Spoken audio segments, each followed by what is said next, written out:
ಕೇರಳದ ಕೊಟ್ಟಿಯೂರಿನಲ್ಲಿ ಏನು ಕನ್ನಡಿಗರಿಗೆ ಅವಮಾನ ಮಾಡಲಾಗ್ತಾ ಇದೆ ಅಂತ ಹೇಳಿ ಒಂದಷ್ಟು ವಿಡಿಯೋಗಳು ಹರಿದಾಡ್ತಾ ಇದ್ವು.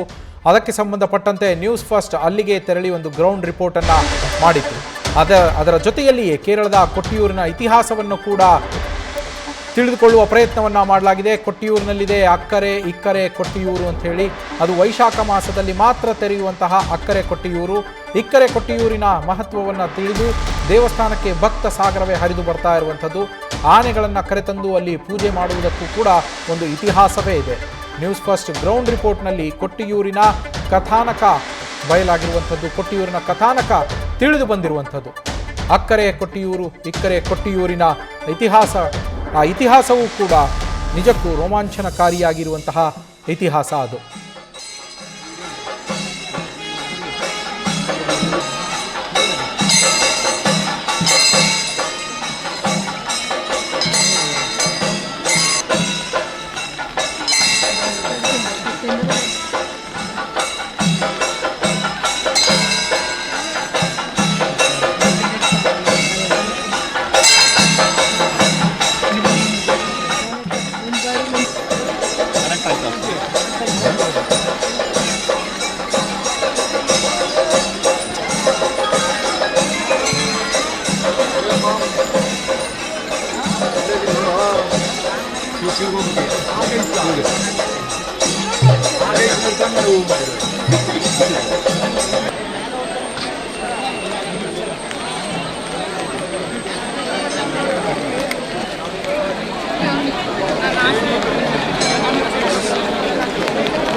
ಕೊಟ್ಟಿಯೂರಿನ ವೈಭವವನ್ನು ನೀವು ನೋಡ್ತಾ ಇರುವಂಥದ್ದು. ಆನೆಗಳನ್ನು ಕರೆದುಕೊಂಡು ಬಂದು ಅಲ್ಲಿ ಪೂಜೆಯನ್ನು ನೆರವೇರಿಸುವಂತಹ ಕೆಲಸ ಆಗ್ತಾ ಇದೆ. ಅದಕ್ಕೆ ಆನೆಗಳನ್ನು ಕರೆದುಕೊಂಡು ಬಂದಿರುವಂತಹ ದೃಶ್ಯವನ್ನು ಕೂಡ ನೀವು ನೋಡ್ತಾ ಇದ್ದೀರಾ.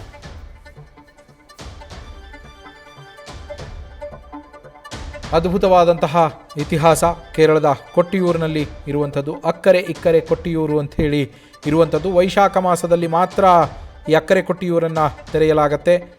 ಅಕ್ಕರೆ ಇಕ್ಕರೆ ಕೊಟ್ಟಿಯೂರಿನ ಮಹತ್ವವನ್ನು ತಿಳಿದು ದೇವಸ್ಥಾನಕ್ಕೆ ಬರುವಂಥದ್ದು ಭಕ್ತರು.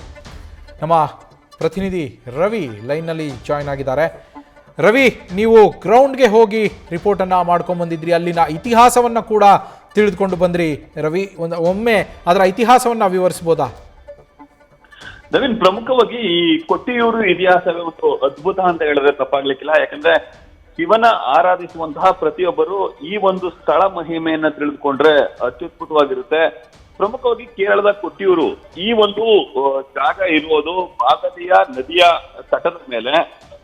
ಇನ್ನು ಈ ಒಂದು ಅಂದ್ರೆ ಕಣ್ಣೂರು ಜಿಲ್ಲೆಯಲ್ಲಿರುವಂತಹ ಕೊಟ್ಟಿಯೂರಿನ ಇತಿಹಾಸ ತಿಳಿಬೇಕಂತಂದ್ರೆ ಇಲ್ಲಿ ದಕ್ಷ ಯಾಗ ನಡೆದಂತಹ ಪ್ರದೇಶ ಅಂತ ಹೇಳಿ ನಂಬಲಾಗುತ್ತದೆ.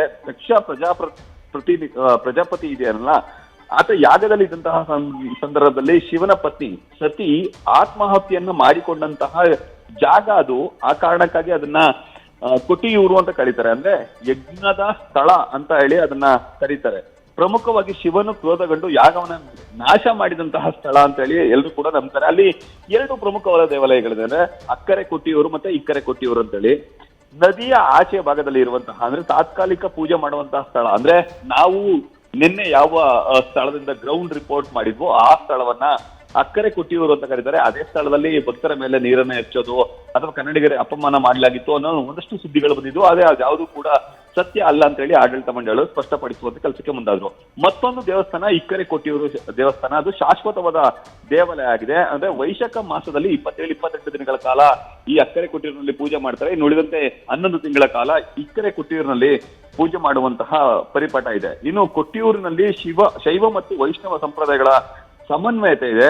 ಪ್ರಕೃತಿ, ನದಿ, ಕಾಡು ಮತ್ತು ಆಧ್ಯಾತ್ಮಿಕತೆಯ ವೈಶಿಷ್ಟ್ಯ ಸಂಗಮ ಆಗಿರುವಂತಹ ಈ ಸ್ಥಳವನ್ನ ದಕ್ಷಿಣ ಕಾಶಿಯ ತಲೆ ಕೂಡ ಕರೆಯುವಂತ ಕೆಲಸಕ್ಕೆ ಕೂಡ ಮುಂದಾಗ್ತಾರೆ.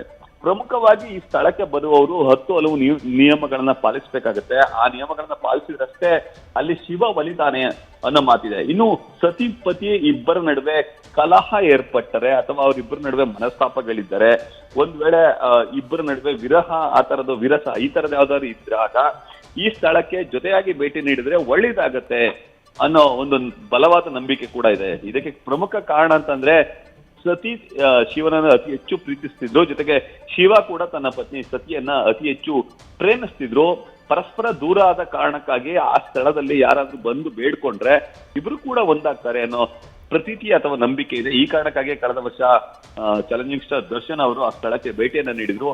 ಅವರು ಭೇಟಿ ನೀಡಿದಂತಹ ಬಳಿಕವೇ ಆ ಒಂದು ಸ್ಥಳಕ್ಕೆ ಅತಿ ಹೆಚ್ಚು ಭಕ್ತರು ಹೋಗ್ಲಿಕ್ಕೆ ಶುರುವಾದ್ರು. ಕರ್ನಾಟಕದ ಭಕ್ತರಿಗೆ ಆ ಸ್ಥಳ ಇದೆ ಅಂತ ಗೊತ್ತಾಗಿದೆ. ಆ ಸಂದರ್ಭದಲ್ಲಿ ಅಂದಿನಿಂದ ಇಂದಿನವರೆಗೆ ಕೂಡ ಅತಿ ಹೆಚ್ಚಿನ ಸಂಖ್ಯೆಯಲ್ಲಿ ಅಲ್ಲಿಗೆ ಭಕ್ತರು ಹೋಗುವಂತ ಕೆಲಸಕ್ಕೆ ಮುಂದಾಗ್ತಿದ್ದಾರೆ.